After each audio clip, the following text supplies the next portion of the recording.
You're listening to Heritage Radio Network.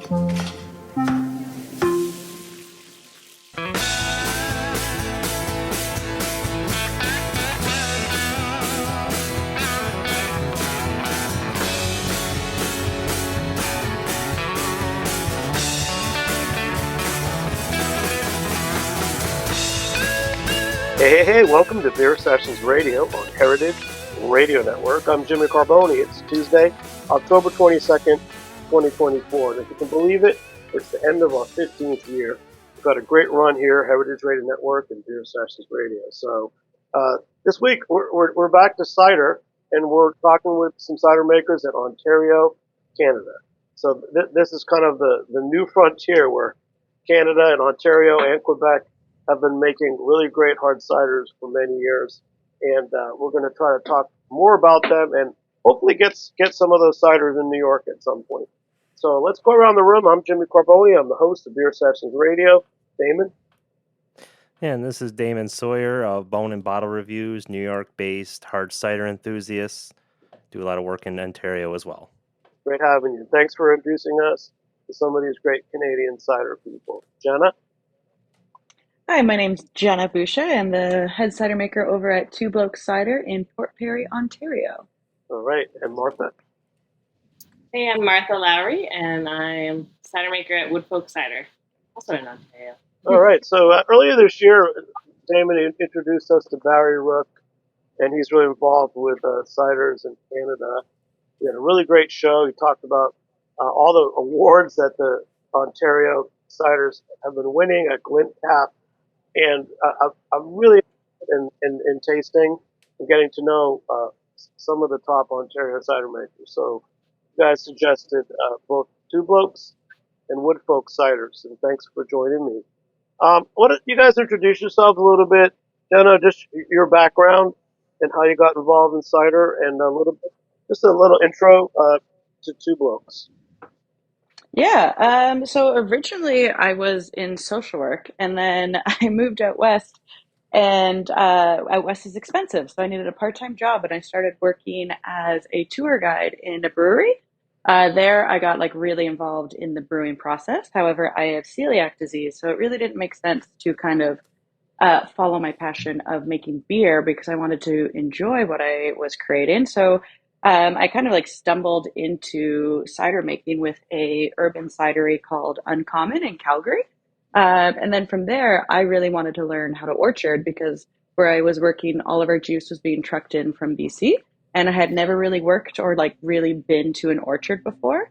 And Two Blokes was hiring a seasonal contract, and immediately piqued my interest because they have about a 6.5, almost 7 acre orchard of cider fruit, like traditional English and UK varietals. And so came over here. Then we were acquired by a brewery called Old Flame, and they kept me on permanently. And I've just been making a mix of traditional English style cider and very adjunct, funky, kind of fun, less cider forward flavors as well. And how important to you is working with orchard-based, products? Oh man, to me that's super important. Orchards are kind of they are our lifeline. So knowing the orchardists in the area and the other people who are growing and managing, and just knowing the own orchard here, to me, that's a really, really important piece of cider making as a whole. Well, that's great. It's a great intro. And Martha, tell a little more about yourself and the Woodfolk. Yeah, so I have been in the industry for a while now, probably about 12 years in some form of alcohol making, from distilling to brewing to cider making. I've never made wine, but most of the other things I have. And I came at it because I love horticulture. I have a degree in horticulture, love growing apples, and love food and science and all that geekery. So it was just an amazing combination of all the things that I love. I ran Brickwork Cider, which is one of the biggest cideries in Ontario. Currently, I'm head of production for Spy Cidery, which is in Thornbury. So I run our production of spirits and cider here. And then I also have just opened this year a home cidery at a farm in near Coldwater, Ontario. That one, yeah, brand new. It's all orchard based. I've got 56 varieties of apples and pears because why not go for as many as you can? And and it's pretty awesome. So I get to make stuff there. I get to make stuff at Spy. I get to make spirits and apple brandies still. So I'm pretty crazy about apples. That's what I do. So Woodfolk is new. Woodfolk is new. Took a while to get the permits to build. So it took about 3 years, unfortunately, but then we finally got them and we built. And we started selling cider in December and we opened our tasting room in July. And so this is our second harvest right now for our cidery at home. But yeah, it's new home project. So for all you guys, what's unique about Ontario? I mean, both of you are talking about orchard-based. There's probably a rich history of apples. Just tell me a little more about what's great about Ontario for cider, and why we should think about having some in New York. I mean, for me, it's just like the growing ability. Like there's kind of like different regions of Ontario that grow apples really well. You can look at the Niagara region, like where all the wine is, Prince Edward County, or even up kind of the Blue Mountains, Collingwood. And I think it was kind of instilled in me as a kid because there used to be an ad on the TV that had a little jingle that said "Good things grow in Ontario," and I wholeheartedly agree and endorse that, mostly because when you look at the apple varietals we have, like we of course have like so many different eating apples, but there are cideries here that are growing really cool and growing well the UK in traditional style or more heirloom heritage style, which is so much fun for cider makers because we kind of get to show how playful and how creative cider is. Whereas when you look at other growing regions in Canada, they don't have the same, like they're not as lucky kind of as we are here with the climate to be able to grow both so well. Yeah, I love making so many different things in the alcohol industry, but cider really won my heart just because we can grow such amazing apples in Ontario. Every cidery I've worked at that's orchard-based has such different terroir for its apples. And even this year I got apples from another grower outside of me, and his Damin nuts compared to mine are like night and day, like different flavor because he's a sandy soil and I'm loam, and he's south in Windsor and I'm in probably as far cold as you're going to get for apples in Ontario. So it's totally different, the flavors you get, and it's pretty awesome. So I love that part of it. And there's just such a history of apples in Ontario. I mean, Macintosh is from here. That's so we're known for our apples. We do them so well. We might as well make amazing cider from them too. And Damin, you introduced me to Canadian cider in northern New York. It seems like you're able to just go to these Ontario cideries almost anytime you want to. Well, yeah, Martha would be a bit of a hike, but yeah, like Jenna's place, and there's a lot of places they mentioned Prince Edward County, or if we're going to go more east to Quebec, being so close up to the St. Lawrence River where I am, a lot of areas of southern Ontario are accessible in a short amount of time. Like I remember telling Jenna this when we met, is closer for me to go even to where she lives in her cidery, which is north of Bowmansville, which is about an hour from Toronto. It's like a 3-hour drive. It's the same distance to there as it is to the Finger Lakes, and it's even closer than to Hudson Valley. So for people in my area of the state, we are so far from the really good cider regions of New York. It's almost like a hidden gem to just cross the border, and just a shorter distance or similar distance, we have just as many selections in Ontario with just as many different varieties of apples and everything you can think of. So it's a really, really cool place to be. And truthfully, I think for people in New York City, they don't realize just how big New York State is. I mean, how far are you from New York? You were with me in Cider Feast Brooklyn 2 weeks ago. Oh yes, and every time I'm down there, there's always at least somebody that, like, I always have the Google Maps up on my phone ready to show people where I'm from, because not only am I pouring Original Sin, I'm also working with a couple of smaller cideries that are located near me, and so you got to kind of explain. But yeah, someone asked me, can they take the train up to my area, and it's like, well, no. So driving wise, it's about 6 hours a drive to New York City, assuming good traffic and things of that nature. So yeah, it's quite a hike, and then to go from New York City to like Buffalo and things like that, that's also several hours. So yeah, you're looking, several hours to go anywhere in New York. So it is it's a large state. People Well, really don't appreciate it. I appreciate you as a cider ambassador because you've been with us in Portland, Maine, Boston, and Brooklyn. And you also went out to CiderCon, didn't you? Yes, I've covered both Portland, Oregon, and Portland, Maine this year. So it's been quite the year. Wow. Hey, let's taste some cider. So I know that you were at Two Blokes. What did you bring to open today, Damin? Yeah, so I brought today to try. This is called Line 12, their community cast cider. So this cider was envisioned in 2020 during COVID. As Jen had mentioned, it's a very good apple region, so they had people bring apples from their backyards, maybe the roadsides, and they brought them all to the cidery. They've aged them for 4 years and blended them together. This is, as she said, a labor of love, and it's a very community-focused cider, but it's got a lot of vintage flavor to it. You can tell that it's been aged. It's super smooth and rich. So yeah, it's a really good sipper at 5 o'clock.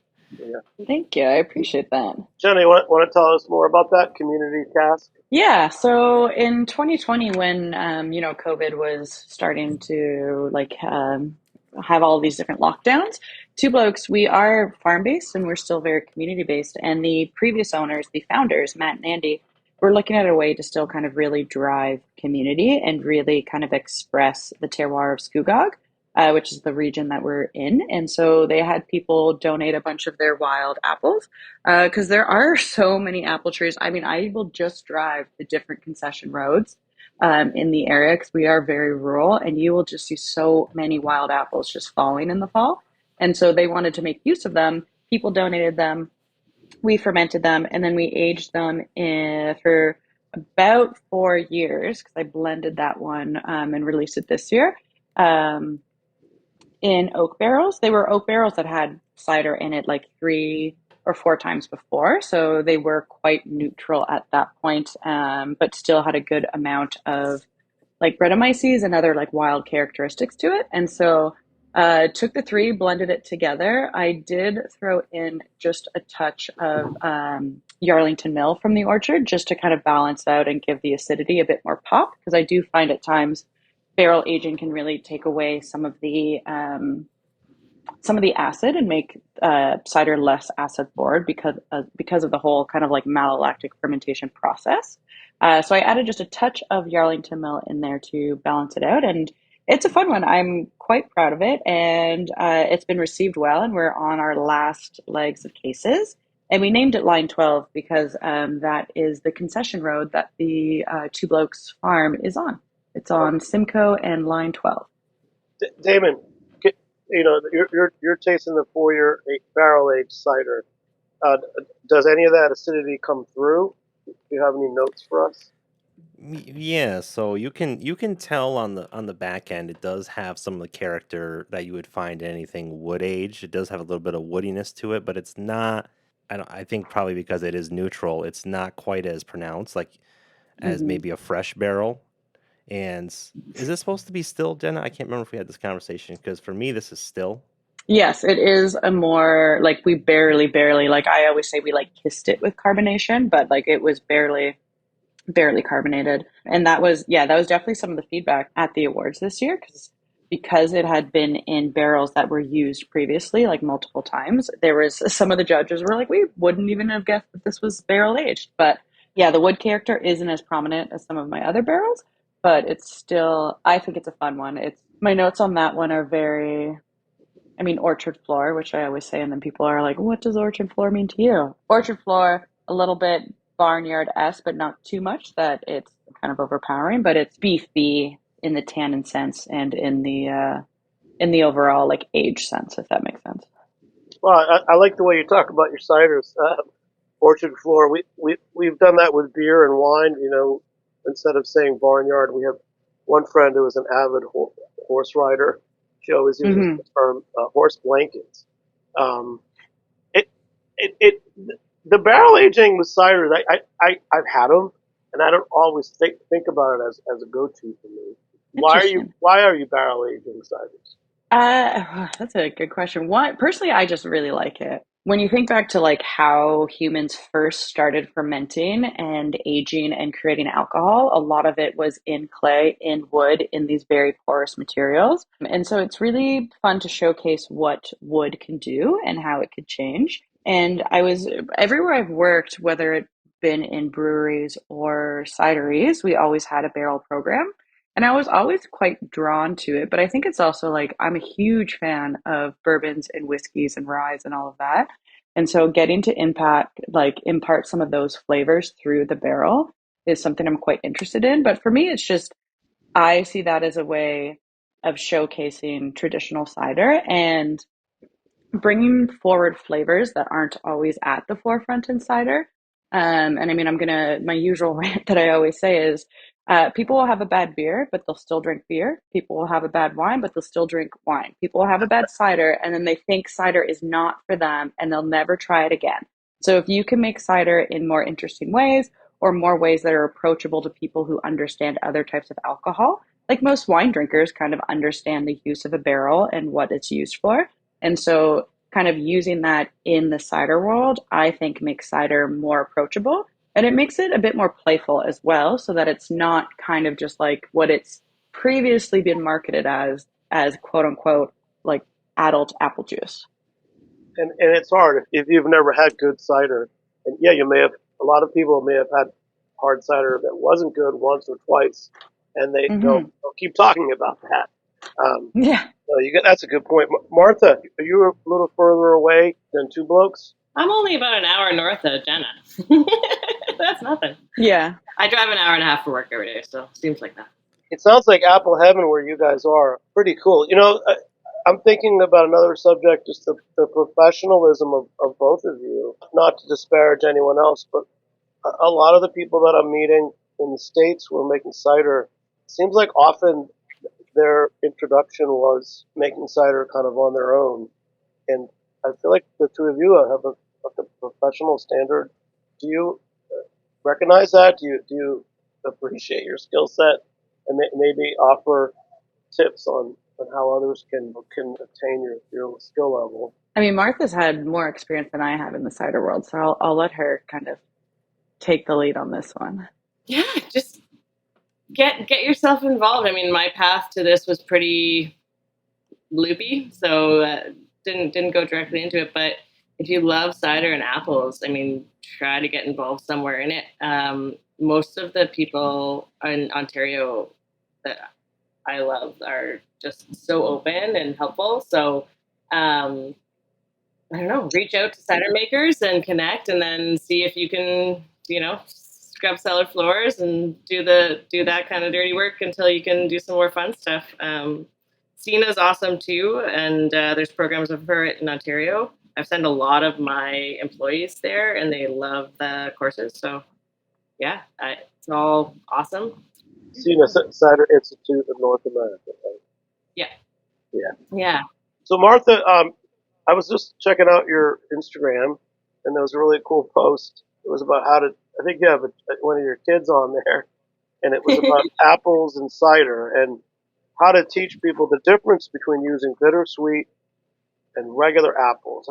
How about an intro to that for our listeners, and pretend we're consumers, coming to taste your cider.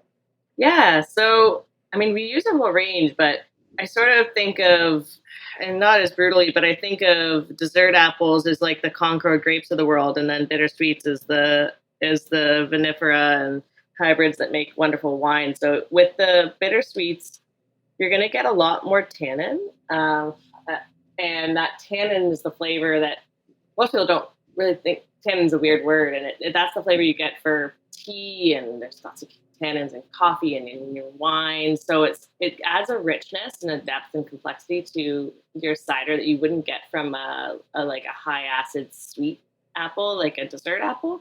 So when you ferment something like a Honeycrisp, which is delicious to eat, you end up basically with water and acid at the end of the day and not much else. But if you ferment something like a Michelin or Dabinet or some of these other funny named oddities, you you end up with these flavors that'll come off as like oaky, vanilla, smoky, caramel, some really wonderful things that you don't get from less complex apples just because they have less phenolics, less tannin, all of that. I got a couple samples from you guys, and through the Cider Sherpa, I have Mm-hmm. Woodfolk Cider Windy Ridge Harvest 2023, which I'm sipping, and Woodfolk Cider Over in a Meadow Harvest 2023. I'm really liking the Woodfolk Cider Windy River.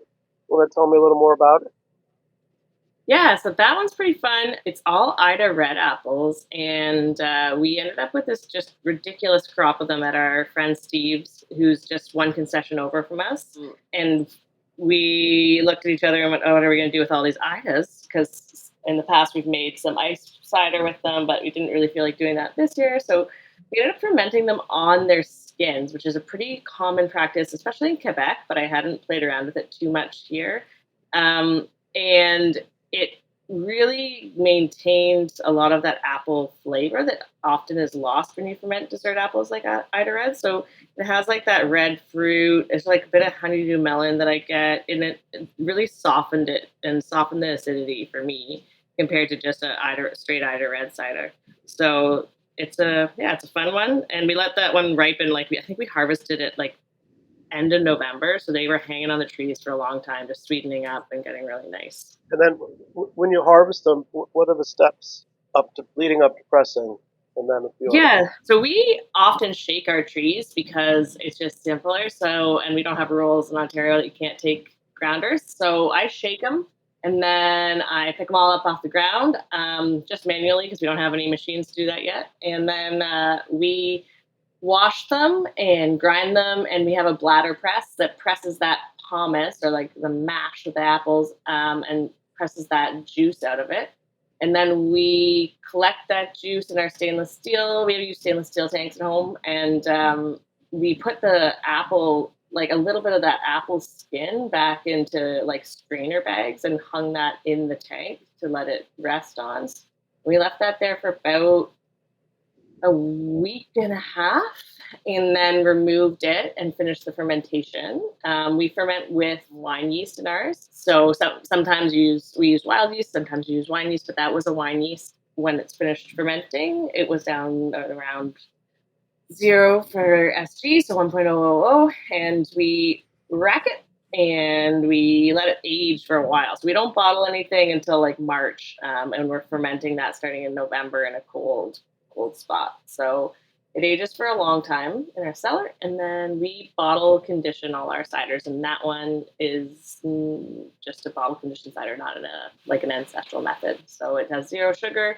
So Jenna, what are some of your fermentation practices? I mean, are you doing similar? I mean, you're also orchard to glass as Woodfolk, or doing some different practices? So we don't bottle condition here. It's something I've done before at my previous cidery, but when I came here, that wasn't kind of one of the practices. We definitely do a mix of wine yeast as well.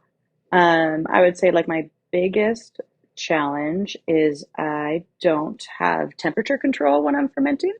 So that can lead to a few hiccups along the way, but most of the time our harvest is between like as early as August this year to we're still waiting on our golden russet. So that should be within the next few weeks by the looks of it. But yeah, we'll get our juice pressed, bring it on site, and then ferment them in our tanks here. I did this year, something I'm really excited about is I got red flesh juice from a orchard in Southern Ontario. So that is one that is the first time I'll actually be temperature controlling because of the amount of the juice. I was able to do it in one of our bright tanks. So that's something I'm looking forward to. But yeah, we generally ferment to and like ferment to finish to full dry, like anywhere in the 0.994 SGs. And then depending, we'll blend different varieties together, or we'll keep them a single varietal. Or what we'll do is generally our dessert fruit heavy cider, because we do get some juice trucked in from a dessert fruit orchard. just because of the amount of cider we produce versus the amount of juice we get from our own orchard or from the founder's orchard isn't always equivalent. So our dessert heavy stuff is generally kind of what I call my seasonals or my adjunct forward cider. So still a cider character, but there is another flavor that kind of helps make the cider more exciting. Because as Martha was saying, like, a honey crisp, you're just going to be finished with like water and acid. So you want something else in it to make it a fully well-rounded and balanced drink. What are some examples that you're doing or have done? Yeah.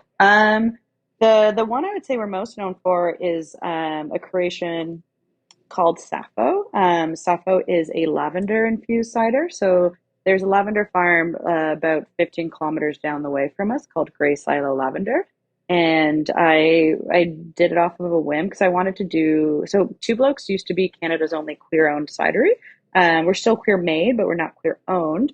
And Sappho is like very important to the queer community, and she was some see her as like the first ever kind of like lesbian. And so I wanted to do an ode to my own community. And lavender has a lot of ties to different like queer empowerment. So got 100 bouquets of dried lavender. I steeped it into the cider at like specific kind of temperatures. And then took the lavender out, tasted it, wanted it to be a bit more lavender forward. And so I left the lavender steeping in the cider for a little while and then cooled it down, carbonated, and bottled it. That was one of ours that got a best in class this year at the Glencaps, which honestly surprised, thank you. But honestly surprised me. Like I entered Sappho to kind of just get more feedback to see if I was on the right track. And so when we came home as a winner, I was quite surprised. Another one we're known for is called Sunny Days.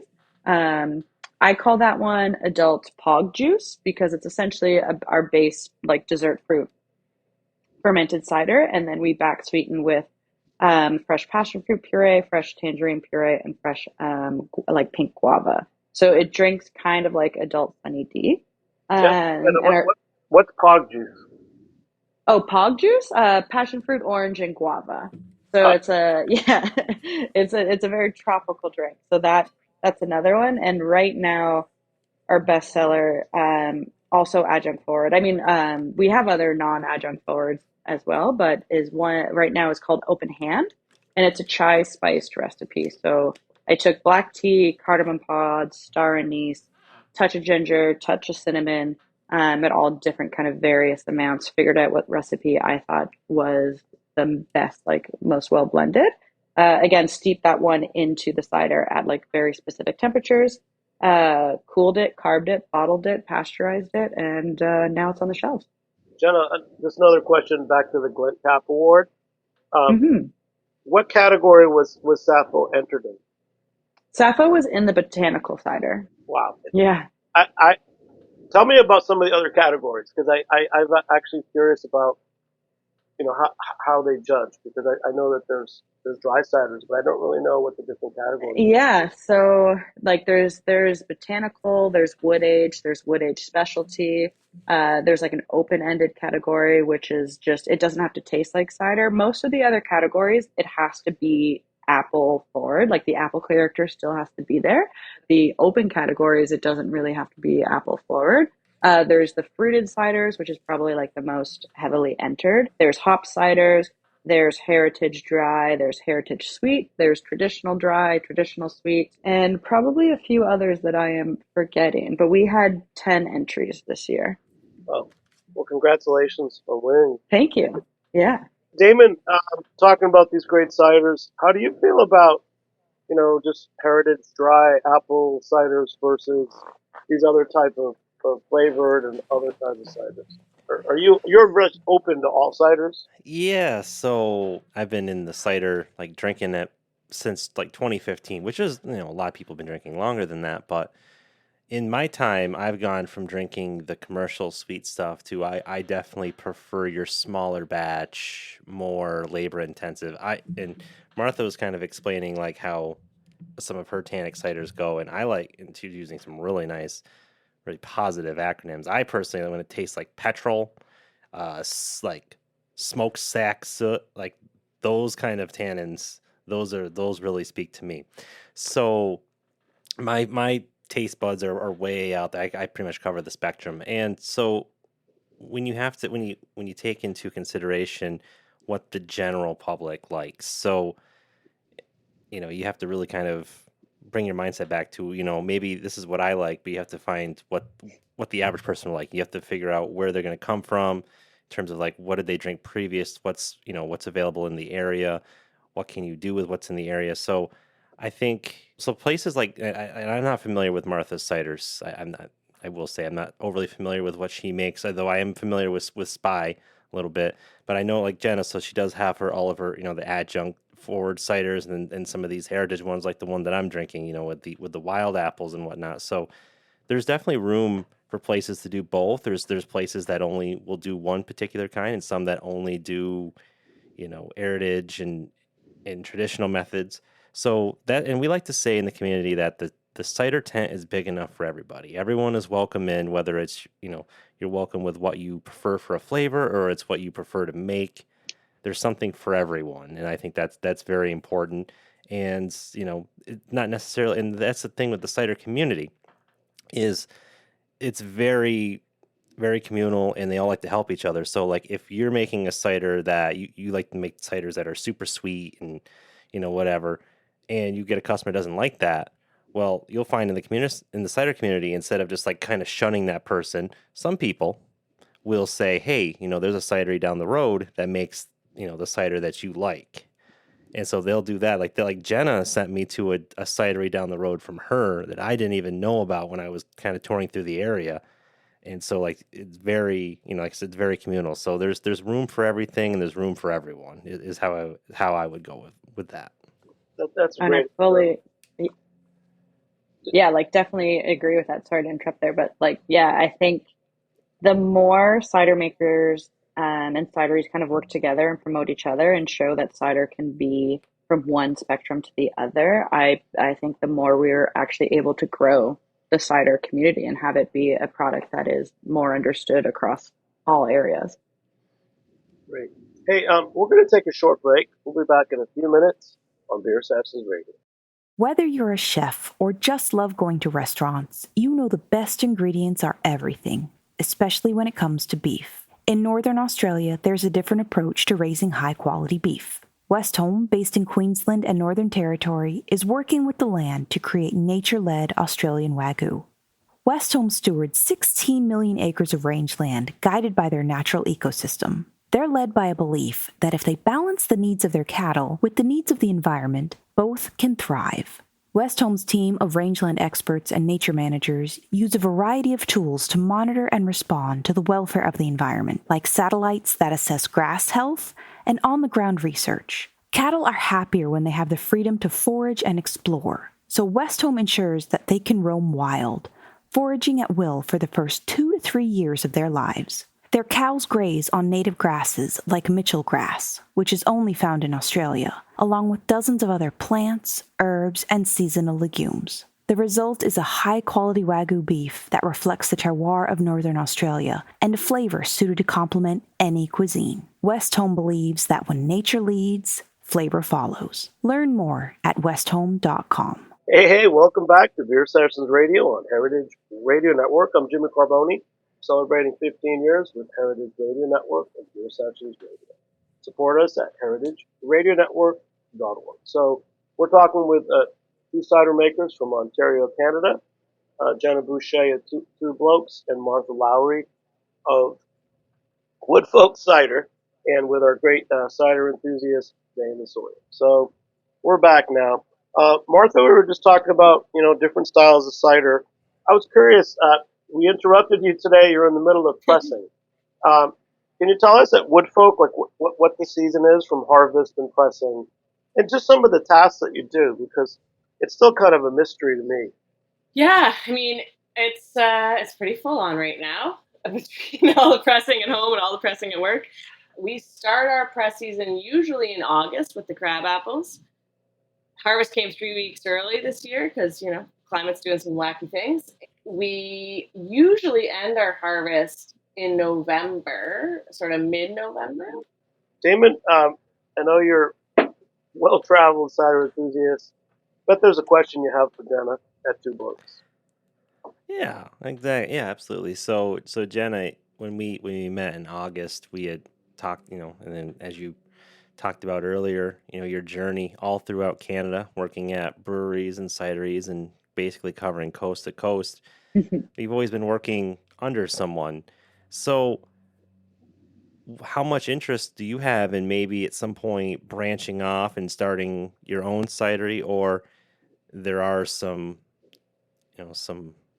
notes out there that there's a couple cideries in Ontario that, for the right price could be sold. And we won't talk about who or where, but those could be possible options. So, how is that on your radar, or are you happy just kind of, having someone else take care of all the real business and you just take care of the cider work? I mean, that's a great question, and you are definitely not the first to ask it. I feel like my family and my friends are always on me, being like, when are you going to do this for yourself? And I think I need to find where I'm at right now. I want to find the business partner to do it with, and then kind of create the plan. I don't know. I think I'm farther off than I would like to be because there is a whole aspect to it. A lot of cider makers, at least the ones I've met in Canada, are the owners themselves. And that is definitely something I have had like challenges with in the past. Whereas it's kind of like being a chef where you are the chef owner, but when you are the head cider maker, but not the owner, there can be, some tough things that you have to work through. And so that's something I really want to explore more. But I think to kind of defeat the imposter syndrome in me, I would want to give it another 5 years before I'm ready to kind of make that jump. But it's a nice dream, and it's definitely something to really look forward to. Well, it does bring up that this idea that as cider is evolving, there's more professionalism and professional roles. That I am meeting more people who are had some experience and are the cider makers, like you said, like a chef, and they're not the. Hmm. And that seems to fit the world of wine and beer as well. So good luck on your journey. Some other things you mentioned celiac and health, and I know Damon, you're also. I know you don't drink beer. Um, I find as I get older, I like the something about naturally made and apple based ciders. I find it pairs well with food, often easier to digest. What are some of the other benefits of cider versus wine, which is can be 12, 13%, or beer? Why don't you each take your stab? Sell our listeners on cider, Jenna. Well, one, just the gluten free, like that is a huge thing. One, specifically for me, I'm biased, though I do have celiac. I think the other thing too is it doesn't sit as heavy as beer or as other alcohols do. It's kind of more akin to a white wine. Like, red wines can be quite heavy, it can be quite full bodied. And after like one or two glasses, you're like, ooh, I'm pretty full. This is it. I think cider is approachable, it's returnable, and there's a lot, it pairs so well with one other adjuncts that you might throw into the cider like we do here, or just when I think of like charcuterie boards or cheese boards. I mean, it's something that has humans have been doing since like medieval, since the Renaissance times. They've been pairing like apple juice and grape juice that has been fermented with different cheese and different meats and such. And so I think it's pretty cool that that's something that we've always kind of inherently been doing. So that's what I would have to say. It's fun, it's approachable, it's light. It comes in many different forms of ABV. So you can get like a cider kin that could be as low as 3% to an imperial cider or like a fortified cider that can be over 12 or 14. So there's a big market to choose from. I like that too.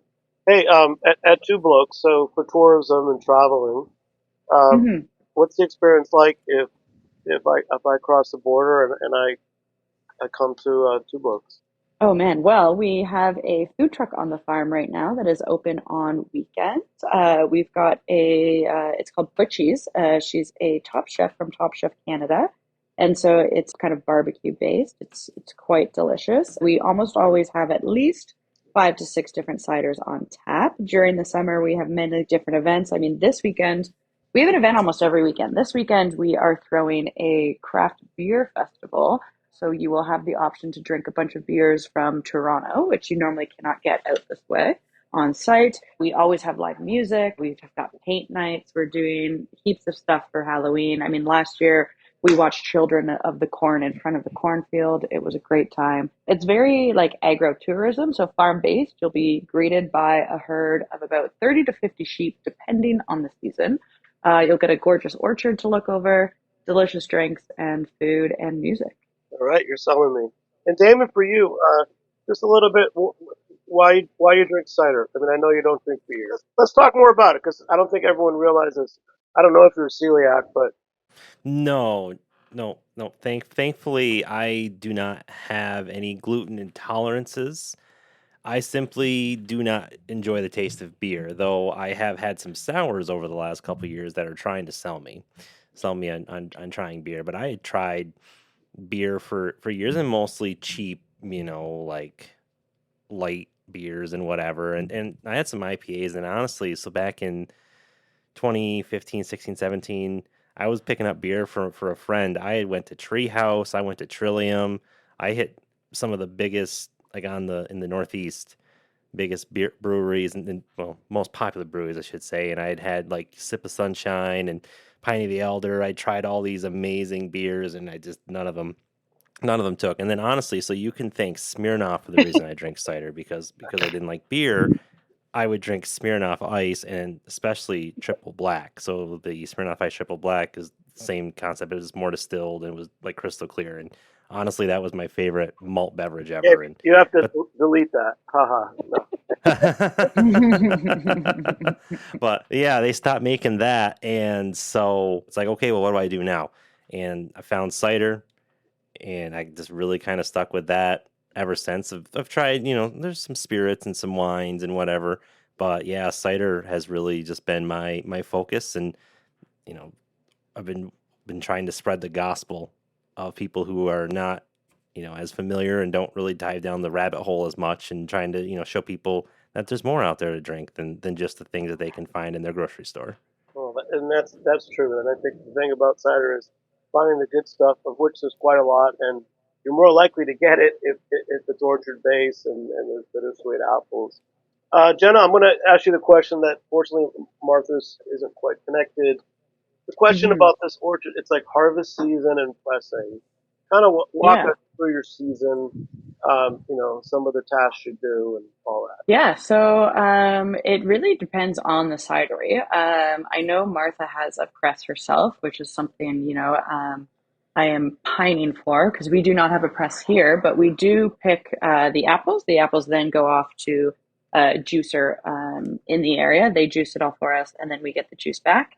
And then from there, I will do different treatments depending. I'll test the nutrient level. I'll test the acid level. I'll test the sugar level. If there's any adjustments I need to make, then I'll make those adjustments. Generally, we try to do as little or as few adjustments as possible. And then it's all about getting the yeast in there and keeping the yeast happy. I mean, half the time people are like, "Ooh, you're a cider maker. What is that like? It must be like so romantic." I'm like, honestly, 90% of the time I am cleaning, and the other 5% of the time I'm making sure that the yeast is happy, so it doesn't do anything wild or weird or funky or like unfavorable. And then the other 5% of the time is the romantic, the blending, the what have you. But yeah, so right now, most of the Two Blokes orchard, like the Somerville orchard now, the founders actually still own the orchard, has been picked. We're just waiting on the golden russets. But our pressing and our kind of fall looks a bit different than Martha's might look like. As I know that, yeah, she has the press on site, which again, I'm very jealous of, and I would love to have a press on site. All right. So Martha, I'm glad you're back. I know today you took a break from the pressing. Walk us through your season of harvest and pressing and some of the tasks you do. And I think some of our listeners, whether they're just cider or beer fans or homebrewers, would love to hear what you're doing this Yeah. season. I mean, I didn't take much of a break today. I pressed 25 bins of apples so far, and there's about 800 to 850 pounds of apples in a bin.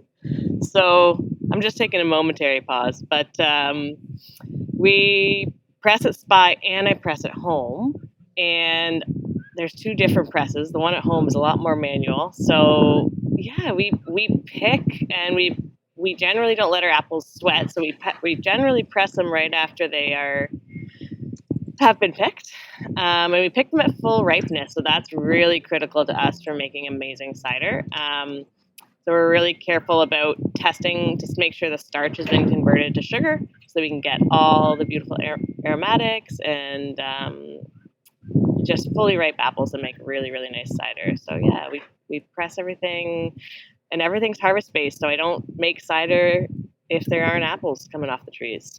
But it's a pretty crazy time of year right now. What are some challenges that you've had this season in either Um, the harvest work or pressing? well, I herniated my disc in August, so that's my main challenge. I'm just back on my feet. Luckily, I have lots of friends and family who love me and are doing the heavy lifting part of my life, including my children. But yeah, so my main issue is that right now it's just trying to get strong again, so that I can do all this stuff that's usually easy peasy. And then just keeping the press running. I mean, some days the apples will press so easily and they'll be so juicy and they'll let that juice out of themselves very easily. And other days the apples are full of pectins, which is basically turns the apples into jam. And pectins, what you use to make jam, make it really gluey. So if you have apples that are super pectiny, have good luck getting the juice out. It is a nightmare. The apple goes everywhere but where you want it to go, on you, on the roof, on the floor, on your daughter, on your dog, not in the tank. And you're, instead of, with the bittersweet apples, as delicious as they are, sometimes from the same size bin, we'll get like 150 to 170 liters. Whereas with a dessert apple, like a Crimson Crisp that we pressed recently, we can get 250 liters from the same pounds of apples. So it's a huge, huge difference. So you sort of have to, it seems like the most alluring apples are the most pain to press, and then pears are a whole different ball game. It's like pears will make you cry trying to press them because they just don't want to let you have their juice. Yeah, I feel like pear gives you basically like one Mississippi of a second, and they're ripe exactly when they're ripe. And if you are not paying attention, then the pear has won. Yeah, basically. But then they taste so good, so you They try do. anyways. Yeah. So what about, do you make ciders where you have a blend of the dessert and bittersweet apples? At home, yeah, I do a bit of both. I do all of it because I like all those ciders. Like I love a bright, crisp, fresh, like juicy cider that you would make with more dessert style apples, and I love those rich tannic, like as Damin was saying, the like petrol-y crazy ciders too. So yeah, I even like the hop cider. So it totally depends. And I think there is a cider for everyone. So I like making those bright ciders, and I like using dessert apples. Yeah, some of our ciders have a little bit of both. I don't think we sent it to you, but we just did one called Scout Valley. That's a mixture of Northern Spy apples and then this wild forage, like tannin crazy apple that we found in a forest near our house. So that's a really cool blend that we did as an ancestral method. So we actually like bottle condition it, and then you have to disgorge it and get that yeast plug out. It's way too much labor for the price we can charge for a bottle, but it's delicious. And yeah, that's a blend of something super tannic. Like we call it a spitter. Like I like giving it to friends as a joke to see if they'll taste it, and then they pucker up and spit it out because the tannins dry your mouth out, and it'll be dry for hours. And then you blend it with something a lot less tannic, like a Northern Spy, and it makes a nice, lovely blend. Martha, Jenna mentioned that she wished she had a press like you guys do. She can come over when she wants. I mean, I want to come up for a day that you disgorge. That's my kind of fun. It's messy.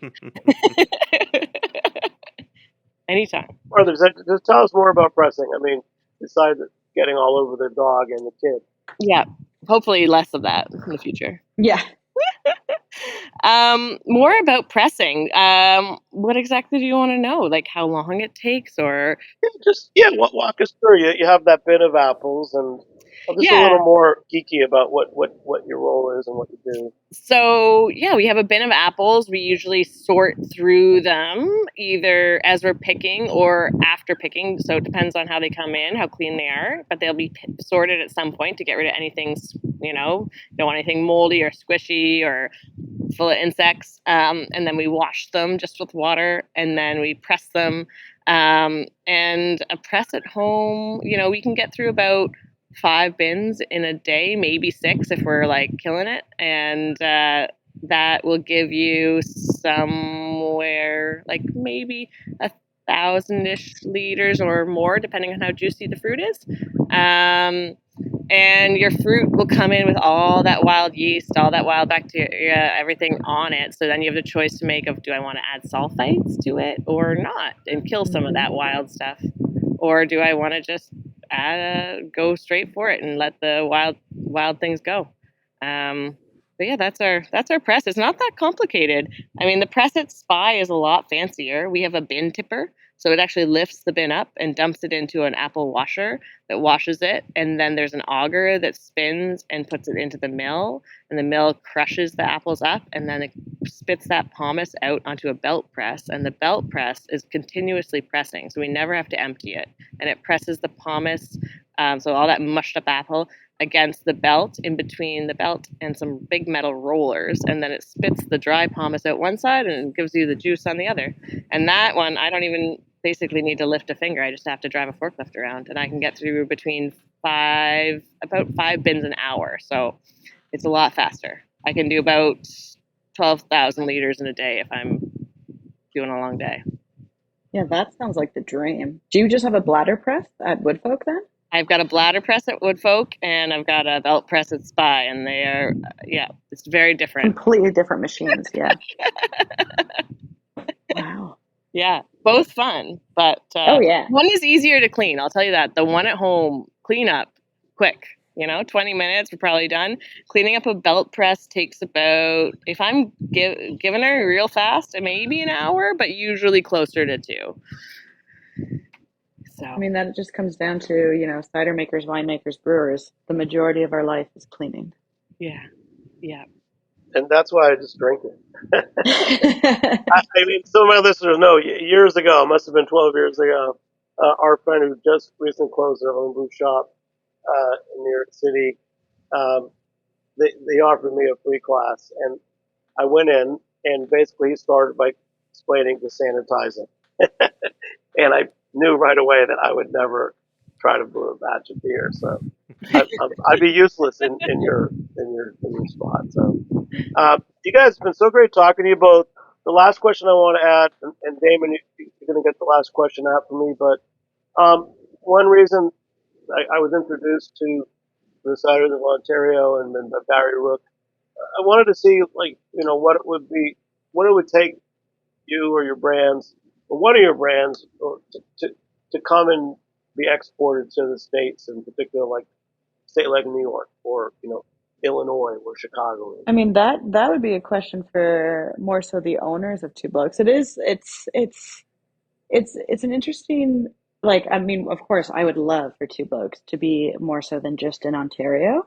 But it also, making money in the cider world is quite difficult depending on kind of what level of cider you're at. And so if the more people you can kind of bring to yourself, the more kind of bang for your buck you have. And because our taxes are so different than craft beer or wine, it can be a lot harder for us to do things like export our cider. So I think in order for Two Blokes to do it, we would have to kind of be an even bigger cidery than we are currently, which I don't know, if there is the interest in us growing that big, but I mean, it is a dream to kind of, it would be fun. The more people that could have hands on cider, the better. But it's a complicated question that comes down to business practices, taxes, and size of the cidery. Also, which state you're trying to go to. All the Yeah. provinces, all the states have different taxes. So if we're exporting to a different state, then we aren't going to be paying the same taxes that we are currently just handcuffed with in Ontario. So some states would actually be beneficial cost, like for making money. So it just depends on the state. So some of them, yeah, it would be totally worthwhile. It just depends on what kind of distributor would want to pick you up. Mm-hmm. Wow, well, that's a great intro, and for our friends out there, importers, distributors, you might want to look at it, Ontario sometime. Damin, we're going to close out. You got a final question for one of our guests? You want to try a question from Martha? Oh boy, yeah. So this could be either Jenna or Martha. So, but Jenna, I'll kind of start with you. You had said, maybe 5 years down the road would be kind of where you could see yourself possibly starting your own cidery or taking over one yourself. So, how do you think with everything that Barry and Cider Canada have been doing with the legislative, and with your parliament, and with the rise of craft cider in the U.S. as well, so we'll kind of just focus on North America. Where do you see cider in 5 years? How do you see the growth, and where do you think? And this we can take into account, climate change and things of that. But where do you see cider in 5 years? Like what new challenges might arise and things of that nature? That's a great question. I mean, I think with what we're kind of doing now, like Cider Canada has done a great job advocating, and so has like the Ontario Cider Association. Like we have a lovely program going on marketing for Ontario ciders. It's called Drink Ontario Apples, and it's trying to get more of the market to understand like just Ontario grown, Ontario based products. And so I think that's a great start of having kind of like a full movement behind us. I think another thing in 5 years would to have some kind of VQA, kind of like how wine does, so that cider can be more understood within the market and kind of be something that people look at and know, so that when, like in 5 years' time, if somebody could look at a bottle of cider that was purely made of Kingston Black, if they could understand that compared to like a Pinot Noir wine, I think cider makers, Cider Canada, and the Ontario Craft Cider Association have kind of done their job, where a consumer can go in to whatever bottle shop, go to the cider section and be like, oh, that one's a Kingston Black, that one's a Dabinet, that one's a Golden Russet, and kind of based off of the marketing and the education that we've done, are able to make the best decision for themselves about which cider they want to take home. Much like most, I say most, but I think, especially the people I hang out with and like in my own crowd, in my age group, generation, what have you, will go and pick out a wine that they know would kind of fit the vibe, the mood. So it'd be really cool in 5 years if cider is in that kind of category as well, where the consumer can understand, go make an educated choice based off of the, what have you, and go home with the cider that they enjoy. Thanks, Jen. Martha? Yeah, I think I echo a lot of Jenna's sentiments there. Hopefully we can get some tax changes in the next 5 years for Ontario craft cider, because right now we're taxed like an import wine, which is crazy because we use all Ontario fruit. So there's some changes hopefully coming there. I even met with an MP this past week talking about it. So hopefully that changes so that we can actually make some money in this business and then make our cider go everywhere. And then, just getting our cider in people's hands. I'd love for cider to be people's like drink of choice instead of just like something they, have once a year. And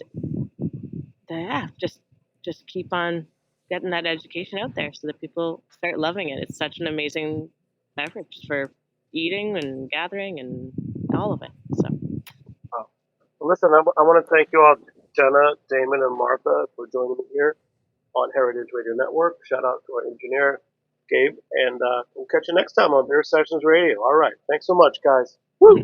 Thanks. Thank you. Thank you.